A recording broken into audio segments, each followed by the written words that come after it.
Je vous salue tous dans le précieux nom de notre Seigneur et Sauveur Jésus-Christ. Et je bénis Dieu pour cette occasion qu'il nous donne encore de pouvoir partager sa parole. Nous allons bien aimer suivre un enseignement de la part du Seigneur que nous intitulons comme suit « Dieu change ».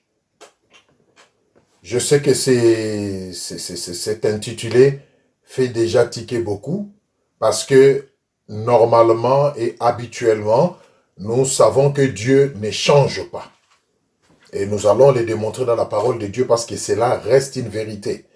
Mais l'idée derrière ici, dans cet enseignement, c'est de comprendre au fait quand la parole de Dieu dit que Dieu ne change pas, qu'est-ce que cela veut dire effectivement?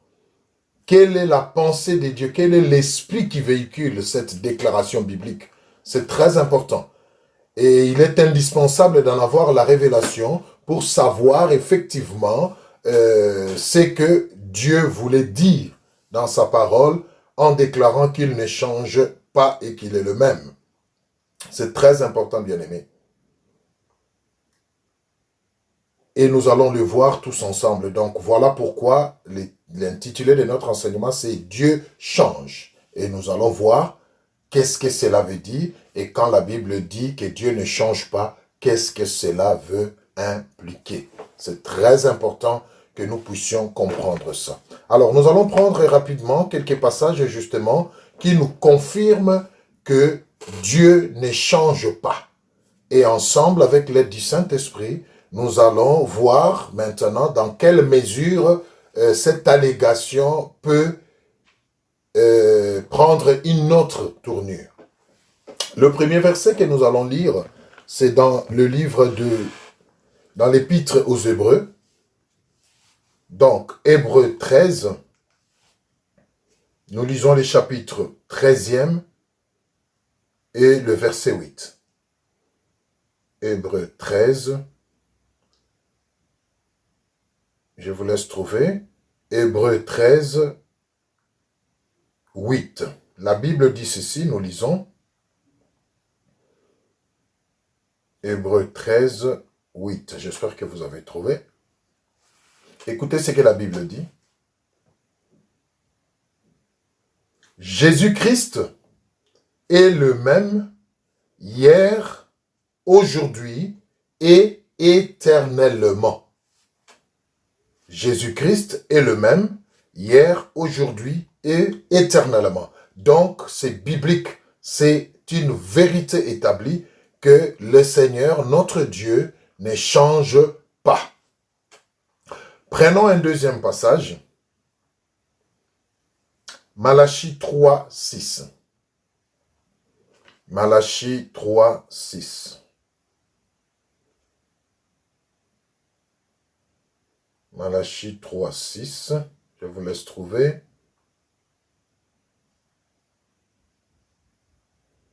Malachie 3, 6. Écoutez ce que la Bible dit cette fois-là. Car je suis l'Éternel. Je ne change pas. Et vous, enfants de Jacob, vous n'avez pas été consumés. Car je suis l'Éternel, je ne change pas, et vous, enfants de Jacob, vous n'avez pas été consumés. Bien-aimés, arrêtons-nous d'abord à ces deux passages que nous avons pris parmi tant d'autres pour montrer qu'effectivement, quand nous disons, quand nous enseignons que Dieu ne change pas, cela est vrai. Mais nous voulons aujourd'hui comprendre qu'est-ce que la parole de Dieu veut dire par là. Et à l'image de ces deux passages que nous venons de lire, si vous avez très bien suivi, dans Hébreux 13, 8, on nous a dit que Jésus-Christ, qui est Dieu bien sûr, est le même hier, aujourd'hui et éternellement. Nous venons de lire Malachie 3, 6, où la parole de Dieu déclare, lui-même Dieu déclare à son peuple par son prophète Malachie en disant « Car je suis l'Éternel, je ne change pas ». Donc, ici, si vous comprenez bien, vous verrez que le Seigneur est en train de parler de lui, de sa personne, de sa nature. C'est très important. Je suis l'Éternel, je ne change pas. C'est-à-dire, je suis Dieu, je reste Dieu. Il fait allusion à sa nature divine. Il fait allusion à ce qu'il est. Il est Dieu, il ne change pas. Et dans Hébreu, la même chose, on dit, il est le même hier, aujourd'hui, éternellement. C'est-à-dire, toujours par rapport à sa nature divine. Il est Dieu, il le restera et il ne changera jamais. C'est ce qu'il est et il le restera. C'est très important. Maintenant, nous allons prendre deux autres passages, parmi tant d'autres bien sûr, qui vont nous montrer que cette vérité reste toujours valable, c'est-à-dire que le Seigneur ne change pas, mais vous verrez qu'il va déclarer cela par rapport à un autre aspect. Nous allons y arriver. Prenons maintenant le psaume 89, 34. Le psaume 89, 34. Je vous laisse trouver. Psaume 89. Psaume 89. Le verset 34. C'est beau la parole de Dieu, vous savez. C'est toujours important de demander au Seigneur la pensée, hein, l'esprit qui est derrière la lettre qui est sa parole, pour que nous puissions appréhender ce que lui voulait dire par cette parole. Donc là, nous prenons Psaume 89, 34. Écoutez ce que la Bible dit. C'est merveilleux de décortiquer la parole de Dieu.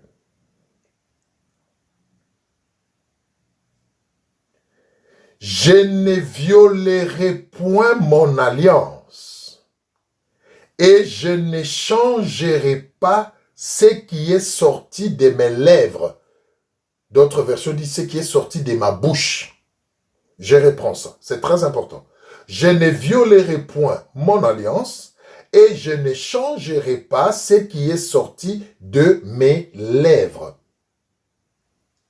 Ce passage, bien-aimé, contrairement aux deux premiers que nous avons lus, Hébreux 13, 8 et Malachie 3, 6, où le Seigneur confirmait qu'il ne changeait pas par rapport à sa nature divine. Mais ici, il donne une deuxième dimension de cette affirmation qu'il ne change pas, mais pas par rapport à sa nature cette fois-là, mais par rapport à sa parole, par rapport à ses promesses, par rapport à ce qui sort de sa bouche. Il dit, je ne violerai point mon alliance, et je ne changerai pas ce qui est sorti de ma bouche, ce qui est sorti de mes lèvres. Vous voyez?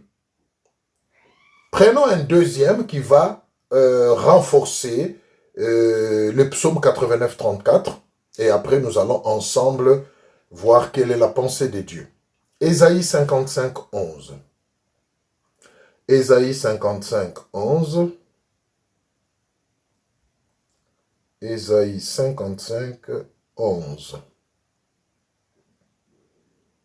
Écoutez ici. Ainsi en est-il de ma parole qui sort de ma bouche.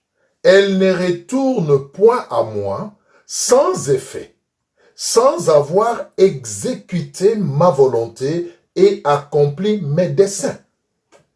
Donc, si nous devons faire une classification par rapport à ces quatre passages que nous venons de lire, Hébreux 13, 8 et Malachie 3, 6 nous montrent et nous confirment que Dieu ne change pas. Mais c'est par rapport à sa nature divine, par rapport à ce qu'il est, qu'il ne change pas. Et quand nous prenons le psaume 89, 34 et Ésaïe 55, 11, ici nous voyons que le Seigneur confirme encore qu'il ne change pas, mais cette fois-là par rapport à sa parole, par rapport à ses promesses, qui ne changent pas jusqu'à ce qu'elles aient accompli sa volonté. Ceci nous amène à dire aisément, bien-aimés, avec l'aide du Saint-Esprit, c'est que quand la parole de Dieu déclare que Dieu ne change pas, il est le même, c'est par rapport à sa nature. C'est par rapport à ce qu'il est.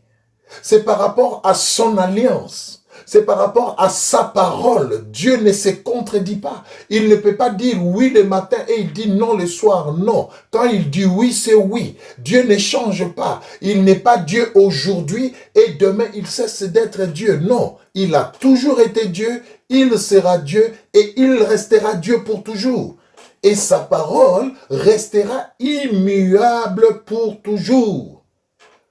Voilà dans quel esprit la parole de Dieu dit que Dieu ne change pas. C'est très important.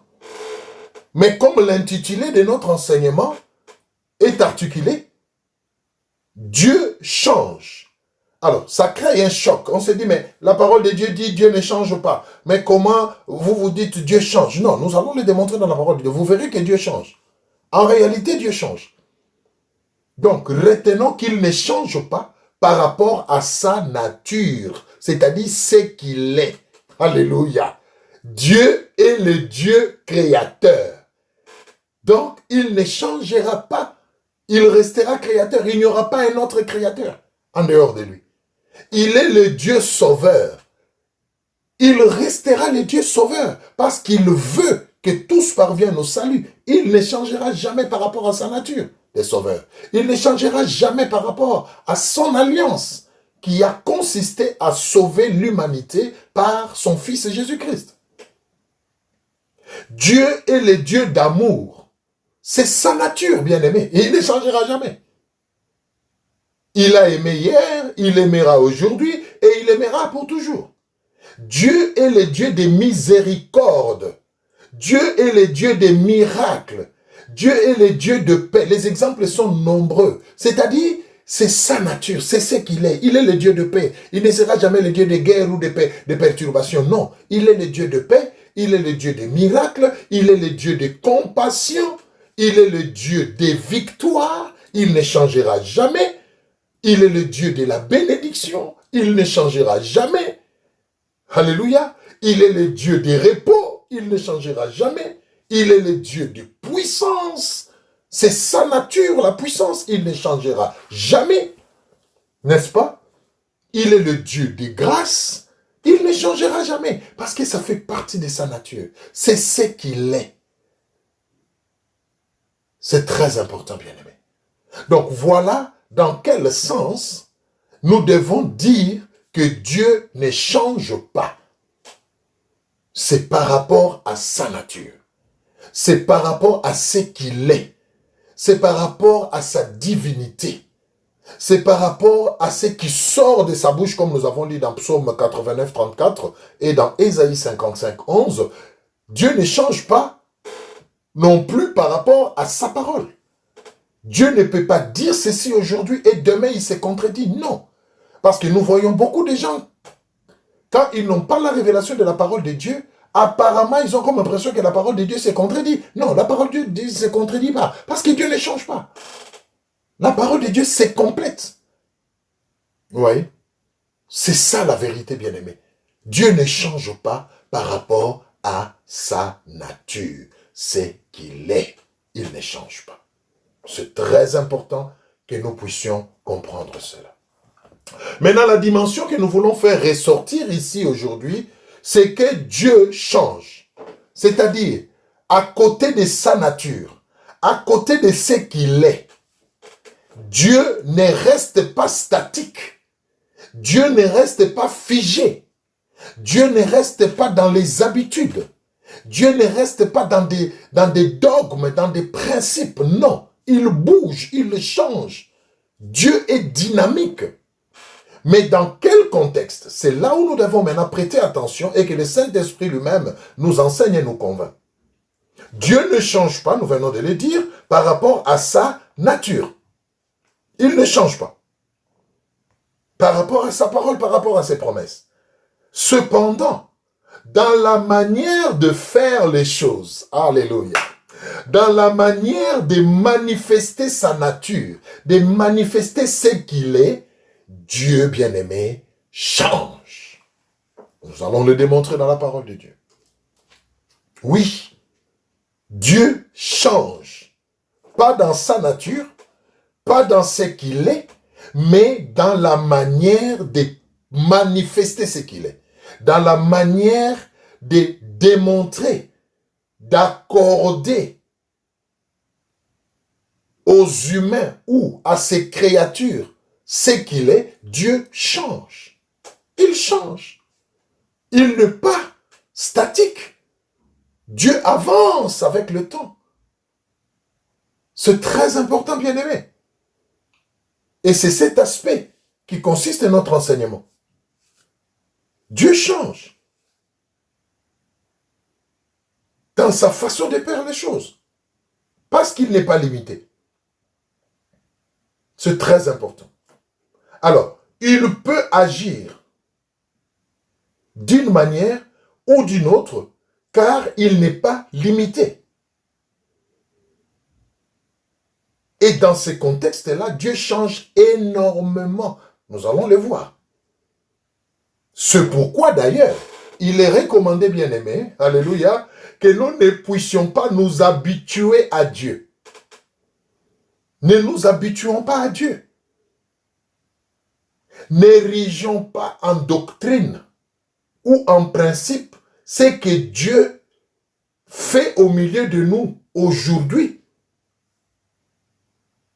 Mais à chaque fois, parce qu'il est dynamique, parce qu'il change dans la manière de s'exprimer, de faire les choses au milieu de nous, à chaque fois nous devons nous attendre à une nouveauté de sa part.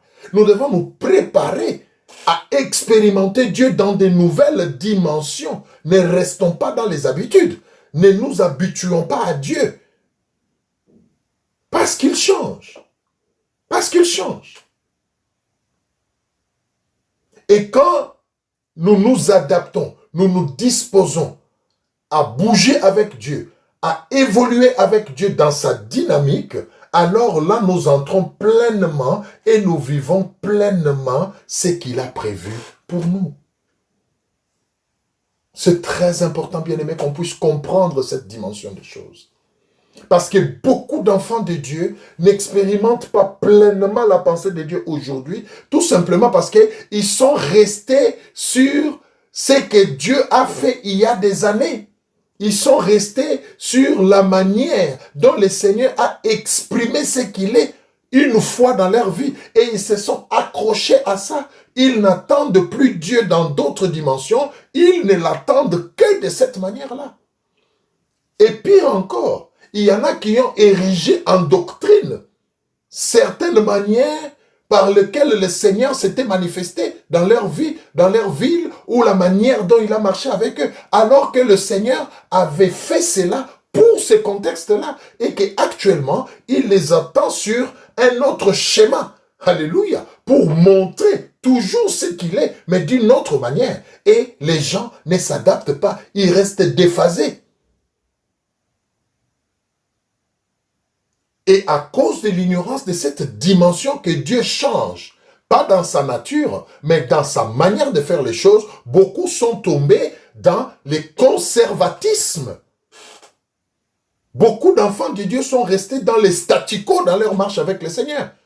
Ils sont tellement habitués à Dieu, ils ont érigé en doctrine, en système même.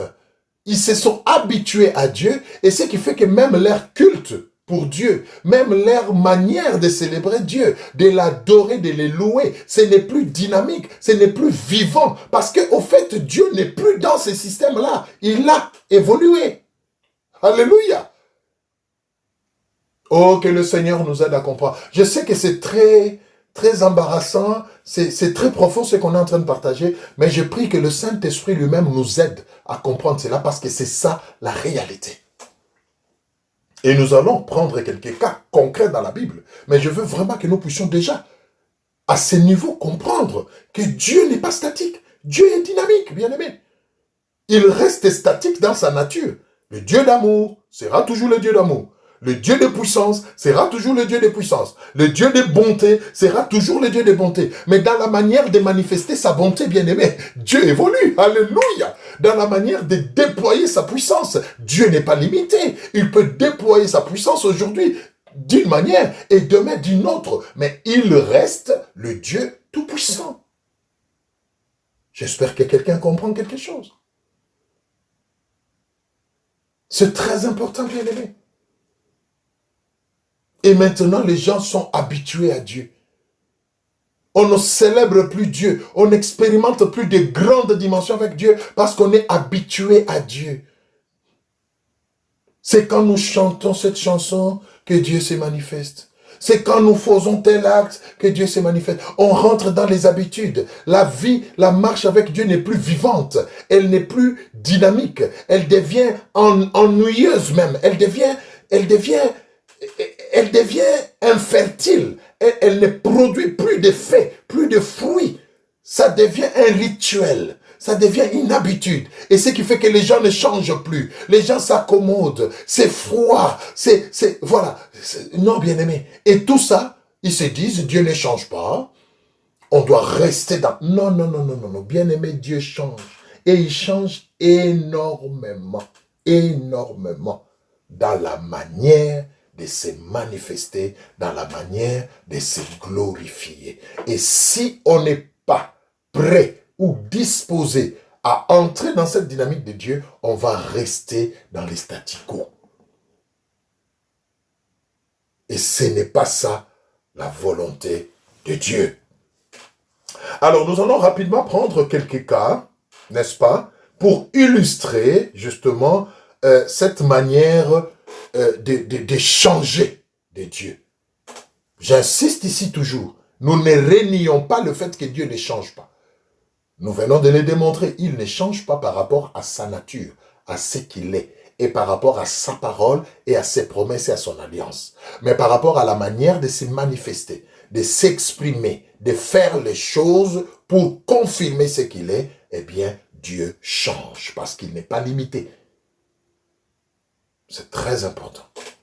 Alors, nous allons prendre un cas. 3 cas pour illustrer le fait que Dieu change. Dieu ne change pas par rapport au fait qu'il est le Dieu qui guérit, par exemple. Ça, nous le savons. Mais nous allons voir que dans la manière de guérir, Dieu change. Alléluia. Toutes les guérisons que Jésus a opérées sur cette terre, il ne les a pas toutes faites de la même manière. Donc, ce n'est pas un Dieu d'habitude.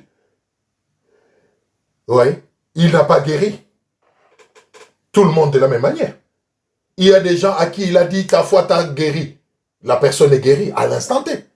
Il y a des gens à qui il a fait même un petit rituel et recommandé certaines choses. Et ces gens devaient observer ces choses pour que leur guérison germe. Vous voyez ce que je veux dire? Mais il est resté le Dieu qui guérit. Parce que la finalité, c'est de guérir tout ce monde. Mais la procédure, la manière de s'y prendre, Dieu est souverain. Il le fait à sa manière. Il change de méthode. Il change de tactique. Il n'est pas borné, Dieu. Dieu n'est pas borné, bien-aimé. C'est très important. Ça, c'est par rapport à la guérison. Nous allons prendre rapidement 2 cas par rapport à la guérison. Les cas des aveugles que Jésus a guéris. Prenons Marc 10, 46 à 52. Marc 10, 46 à 52. Oh, c'est merveilleux la parole de Dieu. Marc 10, 46 à 52. Écoutez ce que la Bible dit. Marc 10.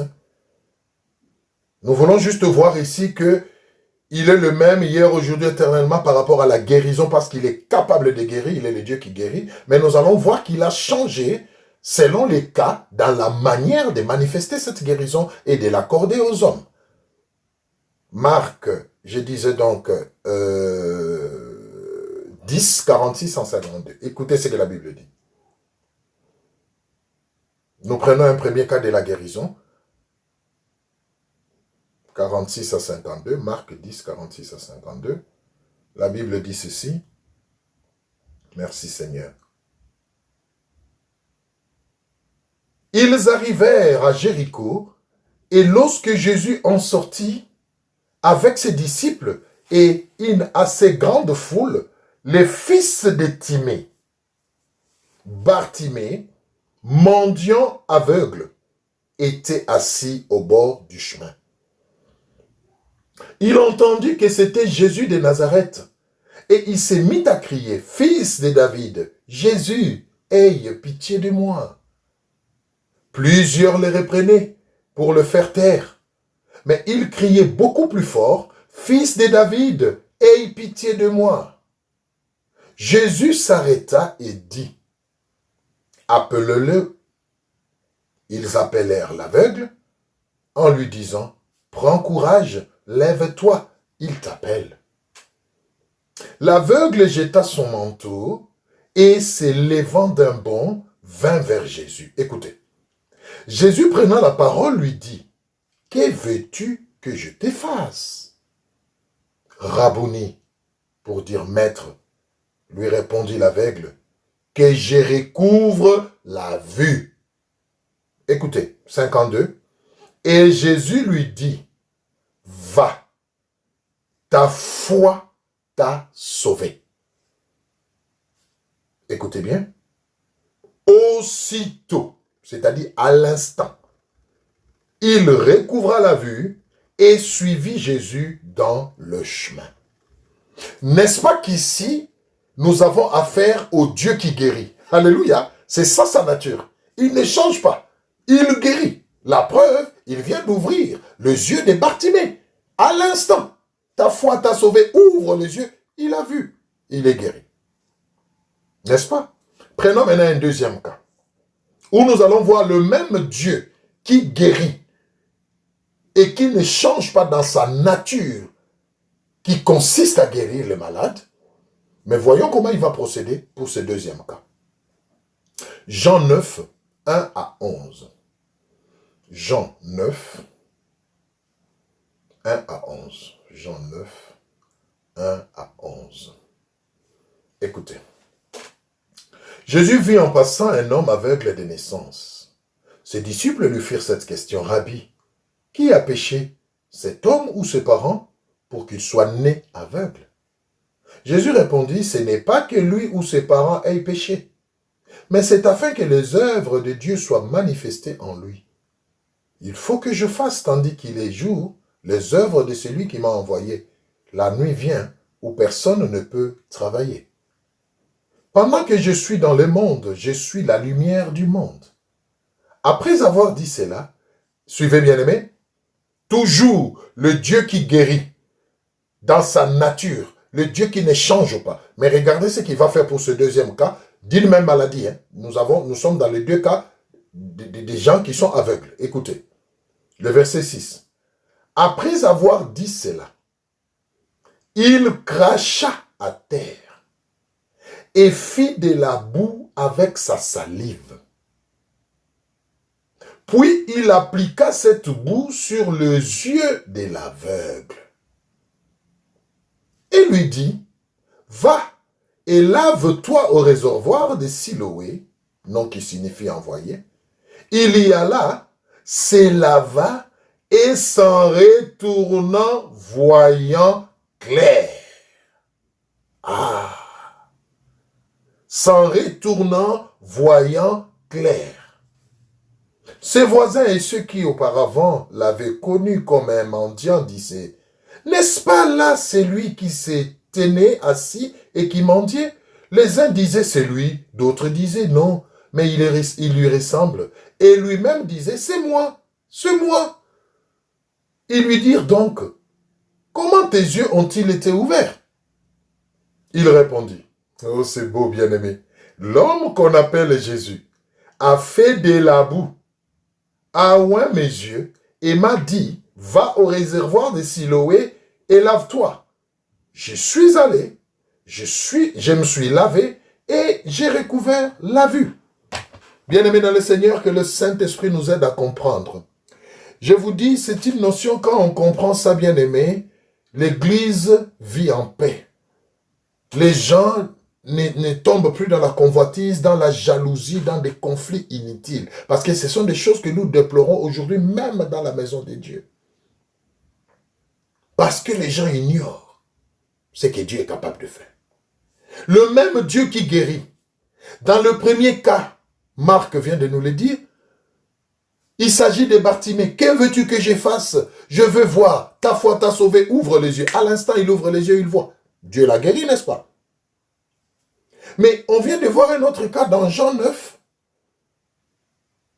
Le même Dieu qui guérit, le même Dieu qui ne change pas parce qu'il est capable de guérir, Cette fois-là, la Bible dit, il crache sur le sol, il fait la boue. On peut dire que Jésus était sale. Il a joué avec sa salive, il a mélangé avec la terre et ça fait la boue. Et il prend cette boue, il l'applique sur les yeux de l'aveugle, bien-aimé. Alléluia. Le même Dieu qui guérit. Et qu'est-ce qu'il dit à l'aveugle? Il dit à l'aveugle, va à Siloé, va te laver. L'aveugle pouvait lui dire, mais Seigneur, c'est trop me demander. Déjà, je suis aveugle, je ne vois pas, puis tu me dis, va me laver. Mais comment je vais y aller? Mais certainement, les gens étaient là. Ils ont entendu l'ordre de Jésus. Et certainement, la Bible ne l'écrit pas, mais c'est ce qui s'est passé certainement. On a aidé cet aveugle, on l'a conduit vers Siloé, et on lui a dit, lave-toi comme le maître a dit. Et la Bible dit, quand il s'est lavé, il a retrouvé la vue. Alléluia. Il a retrouvé la vue. C'est très important, bien-aimé. Le même Dieu qui guérit, qui ne change pas, mais voilà qu'il a changé dans la manière de guérir. Voilà qu'il a changé dans la procédure. Voilà qu'il a changé dans la façon d'exprimer ce qu'il est. C'est-à-dire le Dieu qui guérit. Mais il n'a pas guéri de la même manière, bien-aimé. C'est très important. Est-ce que Bartimée pouvait dire que moi je suis privilégié? À moi, il a juste dit, ouvre les yeux, j'ai ouvert. Tu vois, à toi, il t'a fait marcher. Il t'a dit, va, lave les yeux. Pourquoi c'est compliqué? Non, bien aimé, Dieu est souverain.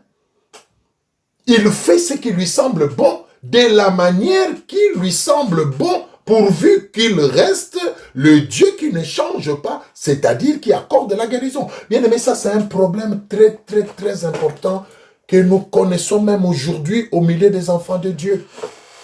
Pourquoi seulement lui témoigne? Pourquoi seulement lui? Pourquoi pas moi? Bien-aimé, s'il l'a fait pour lui, sois-en sûr, il le fera aussi pour toi. Mais il n'est pas obligé de faire avec toi exactement comme il a fait avec l'autre. C'est là le problème. On s'est dit, Dieu ne change pas. Il a guéri l'un, moi il ne m'a pas guéri. Bien-aimé, Bartimée et cet aveugle-né n'avaient pas à se comparer. Parce que tous les deux ont été guéris. Mais c'est lui qui guérit et qui ne change pas a décidé de procéder autrement. Est-ce que vous croyez que Jésus n'était pas en mesure de dire aussi à l'aveugle-né, ta foi t'a sauvé, ouvre les yeux? Il pouvait le dire. Mais pourquoi pour ce cas, il préfère faire la boue et lui dire, va te laver? Il y a lieu de se poser cette question. Ou encore, est-ce que Jésus aimait beaucoup plus Bartimée? C'est pourquoi il lui a facilité la tâche en lui disant ouvre les yeux instantanément. Et l'autre, comme il l'aimait moins, il lui a dit va te laver. Non, bien-aimé, n'entrez pas dans cette polémique. Pourquoi lui vient d'arriver à l'église? Il est béni, commence à témoigner. Nous sommes ici depuis des années. Nous avons commencé cette œuvre. Bien-aimé, Dieu est souverain. Il n'est pas, ne restez pas dans les habitudes. Faites-lui confiance, il est le même, hier, aujourd'hui, éternellement, c'est vrai. Mais dans la façon de faire les choses, par rapport au temps, par rapport à la manière, par rapport aux procédures, il est souverain. Alléluia. C'est très important, bien-aimé. Prenons un deuxième cas. Là, nous avons vu un cas dans la guérison. Donc, le même Dieu qui guérit, mais qui guérit différemment. Alors, prenons un deuxième cas par rapport à la manière d'appeler au ministère, à la manière de confier la mission. Il est le même Dieu qui choisit. Il est le Dieu qui appelle. Mais nous allons voir que dans la manière de choisir, dans la manière d'appeler, dans la manière de mettre à part ses enfants pour les utiliser, Dieu change. Il ne nous a pas tous sauvés de la même manière. Il reste le Dieu qui sauve. Mais la procédure pour nous accorder le salut peut varier d'une personne à une autre. Alléluia. Mais il reste le Dieu sauveur. C'est très important. Nous allons voir comment il a appelé Moïse. Nous allons voir comment il a appelé les apôtres. Et nous verrons que il reste le même Dieu qui choisit, qui appelle, mais qui appelle différemment. Prenons le premier passage pour Moïse. Exode 3, 2 à 4. Nous allons voir comment il a choisi Moïse. Exode. Gloire au Seigneur. Vraiment que le Seigneur nous aide à comprendre ces choses et nous serons de ces chrétiens-là qui sont contents quand Dieu visite leurs frères ou leurs sœurs. Ils bénissent Dieu et ils ne deviennent pas grincheux parce qu'ils savent que Dieu est dynamique et il peut procéder de plusieurs manières. Alors, Exode 3, 2 à 4. Exode 3, 2 à 4. Écoutez rapidement ce que la Bible dit. Exode 3, 2 à 4. Là, nous sommes dans la manière dont Dieu a appelé Moïse au ministère, à la mission. Exode 3, 2 à 4. Écoutez.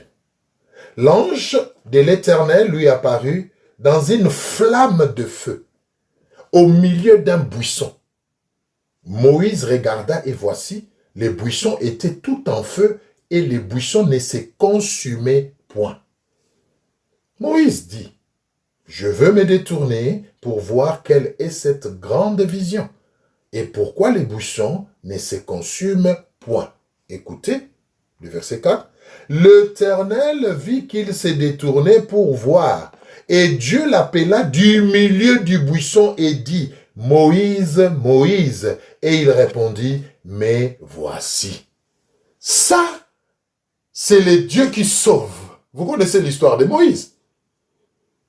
Moïse était élevé selon la culture et les manières de vivre des Égyptiens, parce qu'il était considéré comme prince. Mais dans son sang, il avait la nature des enfants de Dieu, il avait la nature divine. Vous connaissez l'histoire. Plusieurs tentatives vont rater. Moïse se réfugie chez les Madians. Et quand le temps de Dieu arrive pour utiliser Moïse, pour l'appeler à la mission, Dieu, souverainement, passe par les buissons ardents. Moïse voit les buissons ardents qui ne se consument pas. Jusque-là, il ne sait rien. Par curiosité, il dit, je vais m'avancer et voir. Et c'est quand il s'approche qu'il entend la voix de Dieu l'appeler. Moïse, Moïse, par son nom. Et il répondit, mais voici, c'est le Dieu qui sauve. C'est le Dieu qui appelle. C'est le Dieu qui choisit. Il ne change pas. Alléluia. C'est le Dieu qui accorde la mission. Il ne change pas. Mais il a choisi d'appeler Moïse de cette manière-là. Mais regardez comment plus tard, Dieu dans la chair, sur cette terre, va appeler à la mission les apôtres. Il ne passera pas par un buisson ardent en feu et qui ne se consume pas. Mais il les appellera autrement. Mais il reste le Dieu qui choisit les hommes pour la mission. Alléluia. Il reste le Dieu qui sauve. Prenons les passages rapidement. Oh, j'espère que quelqu'un est en train de comprendre quelque chose. Matthieu 4, 18 à 22. Matthieu 4, 18 à 22, nous lisons. Je vous laisse trouver. Matthieu 4, nous allons bientôt terminer. Matthieu 4, 18 à 22. C'est beau la parole de Dieu. Matthieu 4, 18 à 22. Écoutez. Le même Dieu qui appelle à la mission, qui choisit les hommes, regardez comment il va choisir les apôtres. Matthieu 4, 18 à 22. La Bible dit ceci. Comme il marchait le long de la mer de Galilée, il vit deux frères, Simon appelé Pierre et André son frère, qui jetaient un filet dans la mer car ils étaient pêcheurs. Il leur dit, suivez-moi et je vous ferai pêcheurs d'hommes. Aussitôt, ils laissèrent le filet et les suivirent. De là, étant allé plus loin, il vit deux autres frères, Jacques, fils de Zébédée, et Jean, son frère, qui étaient dans une barque avec Zébédée, leur père, et qui réparaient leur filet. Il les appela, et aussitôt ils laissèrent la barque et leur père, et les suivirent. Bien-aimé, le même Dieu qui choisit les hommes, le même Dieu qui accorde le ministère, qui appelle à la mission. Mais regardez, pour l'un, il procède par le buisson ardent qui ne se consume pas. Pour les autres, il procède par un appel, tout simplement. Est-ce que cette raison est suffisante pour dire que tel était plus grand et l'autre était plus petit par rapport à la manière dont le Seigneur a procédé? Je crois que c'est un faux débat. Ce qui reste commun ici, c'est que c'est le Dieu qui ne change pas, qui veut travailler avec les hommes, qui veut appeler les hommes et les choisir. Mais la manière de le faire, il est libre, il est dynamique, il change, il évolue selon les époques, selon les contextes. Alléluia. Pour Moïse, c'était les buissons ardents. Il l'a appelé au ministère, à la mission. Mais pour Pierre et les autres, c'était un appel comme ça. Laissez tout et suivez-moi. C'est ça, bien-aimé. Nous servons un Dieu dynamique. N'érigeons pas en doctrine. Parce que tu as expérimenté Dieu d'une certaine manière, parce que Dieu t'a parlé d'une certaine manière, et tu veux en faire une doctrine. Nous avons aujourd'hui des sectes, des doctrines, des églises qui sont fondées juste par une manifestation de Dieu. Bien-aimé, qui vous a dit que Dieu n'a que cette manière-là de se manifester? Qui vous a dit ça? S'il a choisi de se manifester de cette manière-là, par rapport à ces contextes-là, mais ne le limitez pas, ne mettez pas Dieu dans un carton en disant, pour nous, c'est comme ça seulement que tu dois faire les choses. Ne fais pas autrement. Mais vous resterez borné, vous passerez à côté de beaucoup d'autres choses auxquelles le Seigneur vous a appelé. Et pire encore, vous serez aigris quand vous verrez d'autres manières de manifestation de Dieu. Voilà pourquoi les gens sont prêts aujourd'hui à tout rejeter. Quand ça ne rentre pas dans la manière dont vous connaissez Dieu, dans la manière dont vous croyez que Dieu doit agir. Dès que Dieu agit autrement, non, ce n'est plus lui. C'est démoniaque. Non, ce n'est pas démoniaque. Cherchez la révélation que Dieu vous dise. Et vous verrez qu'effectivement, c'est le même Dieu qui vous est apparu d'une manière et qui est apparu aux autres d'une autre manière. Mais il reste le Dieu qui apparaît aux hommes. Alléluia. Il reste le Dieu qui choisit. Nous devons comprendre cela, bien-aimé. Notre Dieu est dynamique. Ne vous habituez pas à Dieu.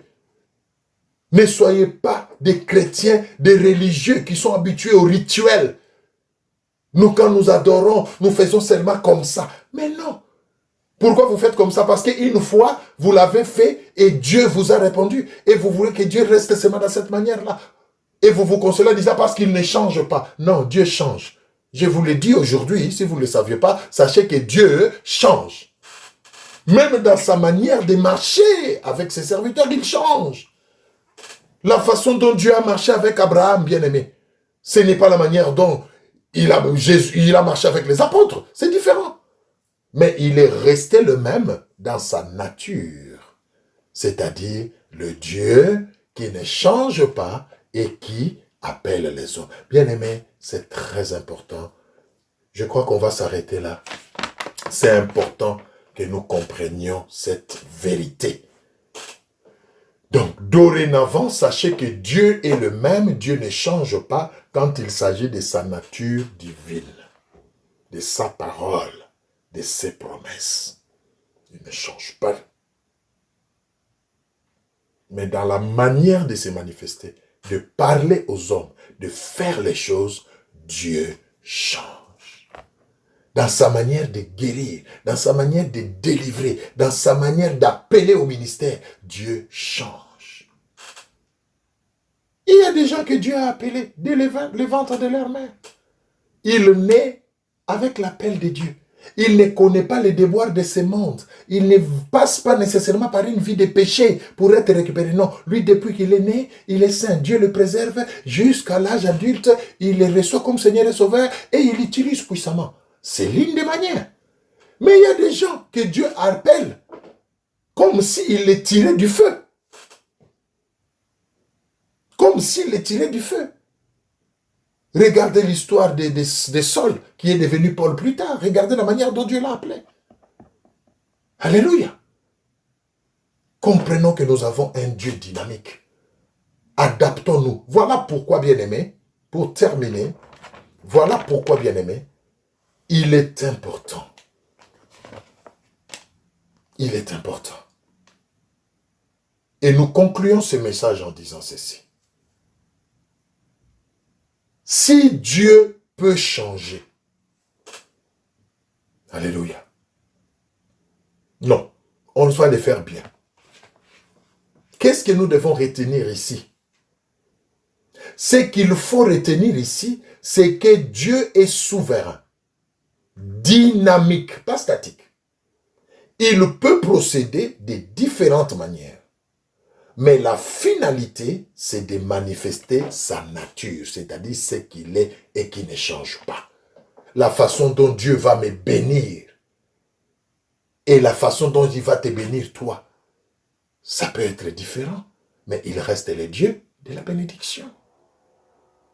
Il y a des gens qu'il a bénis par le travail, il y a des gens qu'il a bénis par un don, il y a des gens qu'il a bénis par un miracle, mais il reste le Dieu qui bénit. Dieu est dynamique. C'est important, bien-aimé. Alors, tirons une conclusion pour terminer. Si Dieu peut changer, il y a lieu de se poser la question, pourquoi pas nous, ses enfants? Alléluia. Si Dieu peut changer dans la façon de faire les choses, pourquoi pas nous, ses enfants? Sortons donc des habitudes, sortons des rituels et écoutons plus le Saint-Esprit qui connaît la pensée de Dieu et qui nous guidera selon la dynamique dans laquelle Dieu nous voit par rapport à une situation donnée ou par rapport à un temps donné. Oh bien-aimé, c'est important. Beaucoup d'enfants de Dieu, beaucoup d'églises sont passés à côté du plan de Dieu tout simplement parce qu'ils ont voulu rester conservateurs. Dieu ne change pas. Nous, c'est comme ça. Ils restent dans les habitudes, ils restent dans leurs principes, ils restent dans leurs rituels, alors que Dieu nous a donné le Saint-Esprit pour nous mettre à jour, pour nous inspirer, nous révéler ce que Dieu pense pour l'instant présent, pour les contextes donnés. Alléluia. C'est très important. Écoutons beaucoup plus le Saint-Esprit. Voilà pourquoi il faut laisser toute la place au Saint-Esprit dans l'Église. Voilà pourquoi il faut laisser toute la place au Saint-Esprit dans nos vies. Voilà pourquoi il faut laisser toute la place au Saint-Esprit, bien-aimé. Jésus l'a dit. Il est avantageux pour vous que je m'en aille, afin que le Saint-Esprit vienne. Et écoutez la suite. Quand il viendra, il vous conduira, alléluia, dans la vérité. Il vous enseignera, il vous convaincra, bien-aimés. Laissons-nous conduire par le Saint-Esprit, pas par nos habitudes, pas par nos principes, pas par nos rituels. Nous chantons toujours comme ça. Nous prions toujours de cette manière. Mais Dieu peut vous voir autrement et il peut vous envoyer quelqu'un, justement poussé par le Saint-Esprit, pour que les choses aillent autrement. Mais vous voulez rester et vous allez passer à côté. Dieu est dynamique. Dieu n'est pas statique. Dieu change. Alors si lui peut changer, soyons souples nous aussi.